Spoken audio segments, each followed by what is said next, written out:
warahmatullahi wabarakatuh. Perkenalkan, saya Farah Sarifah. Perkenalkan, nama saya Tuti Cynthia Mistiawati. Dan saya Nanda Amanda Dewi Lestari. Kami dari kelompok 6 akan melakukan observasi mengenai pencemaran air yang ada di lingkungan sekitar kami. Mari kita lakukan observasi. Pencemaran lingkungan hidup adalah masuk atau dimasukkannya makhluk hidup, zat, energi, atau komponen lainnya ke dalam lingkungan hidup. Nah, oleh kegiatan manusia sendiri, sehingga melampaui baku mutu lingkungan hidup yang telah ditetapkan. Nah, pencemaran air terjadi karena adanya zat-zat polutan yang masuk ke dalam sumber air seperti insektisida, kotoran, limbah, pupuk, dan sampah. Selanjutnya, air yang tercemar akan berbau, keruh, dan berubah warna, sehingga tidak layak untuk dikonsumsi. Jika dikonsumsi pun air tersebut akan mengganggu kesehatan makhluk hidup yang lainnya. Nah, mari membahas mengenai pencemaran air yang sering terjadi di dalam lingkungan hidup kita sehari-hari. Sebelum memasuki pembahasan tentang pencemaran air ini, kami akan menjelaskan pengertian pencemaran lingkungan. Pencemaran lingkungan itu sendiri sangat merugikan bagi para penduduk. Dalam pencemaran lingkungan itu mampu membuat perubahan yang amat sangat besar pada kondisi lingkungan. Akibatnya adalah perkembangan ekonomi dan teknologi.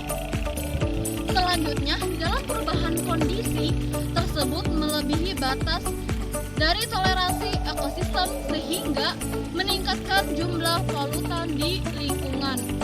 Selain itu juga pencemaran lingkungan pada kenyataannya juga dapat disebabkan oleh proses alam itu sendiri. Ya, pencemaran air adalah suatu perubahan keadaan di suatu tempat penampungan air seperti danau, sungai, lautan, kali, ataupun air tanah akibat manusia. Atau bisa dijelaskan masuknya atau dimasukkannya makhluk hidup, gas, energi, ataupun komponen lain ke dalam air oleh kegiatan manusia, sehingga kualitas dari air turun yang menyebabkan air tidak sesuai dengan kebutuhannya.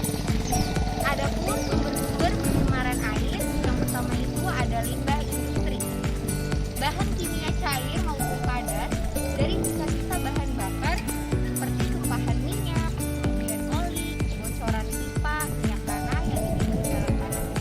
Kemudian yang kedua ada penggunaan lahan hijau atau hutan untuk membangun sesuatu. Selanjutnya ada limbah pertanian, ada limbah pengelolaan kayu, dan juga ada penggunaan bom oleh nelayan dalam mencari ikan di laut. Yang terakhir, contohnya adalah limbah rumah tangga, limbah cair seperti sisa mandi, kemudian ada sampah plastik, dan serta sisa-sisa makanan dan minuman. Nah, selanjutnya kita akan membahas mengenai penyebab pencemaran air. Nah, penyebab pencemaran air dapat dibagi menjadi dua, yaitu sumber kontak dengan langsung dan tidak langsung. Nah, di mana sumber langsung yaitu kontaminan yang merasuki badan air dari tanah, air tanah, atau atmosfer seperti hujan.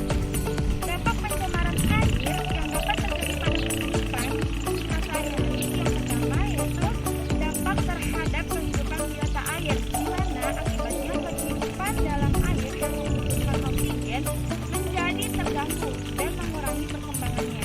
Selanjutnya ada dampak terhadap kualitas air tanah. Nah, pencemaran air pada tanah dapat diukur melalui special coliform. Dan selanjutnya yang ketiga, dampak terhadap kesehatan. Mengakibatkan air sebagai media untuk hidup mikroba patogen, air menjadi sarang-sarang dan menyebabkan penyakit.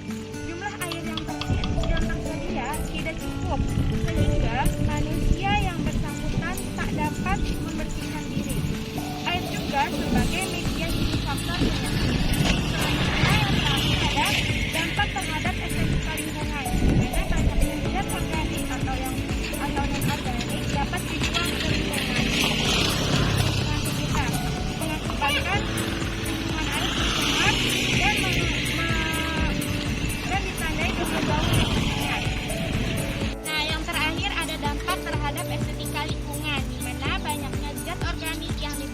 lingkungan, perairan tersebut semakin tercemar, yang ditandai dengan bau yang menyengat.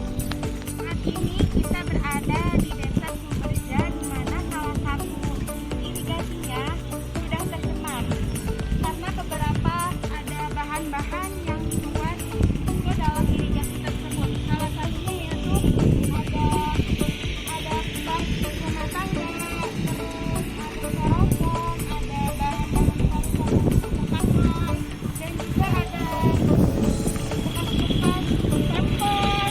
Selanjutnya ada saluran air warga yang dialirkan ke irigasi ini, di mana hal tersebut akan menyebabkan pencemaran air. Mengapa demikian? Karena air yang digunakan oleh warga atau air sabun atau untuk mencuci pakaian, mencuci dapat dialirkan ke irigasi ini, sehingga menyebabkan irigasi ini tercemar.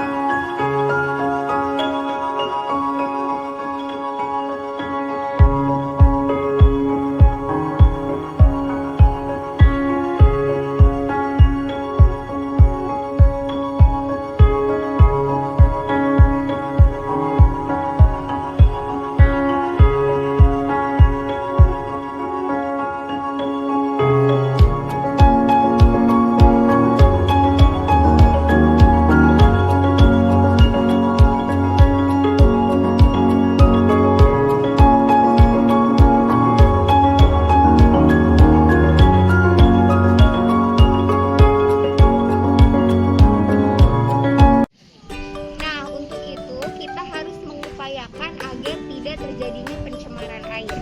Nah, untuk itu kita sebagai warga harus memulai dari diri kita sendiri.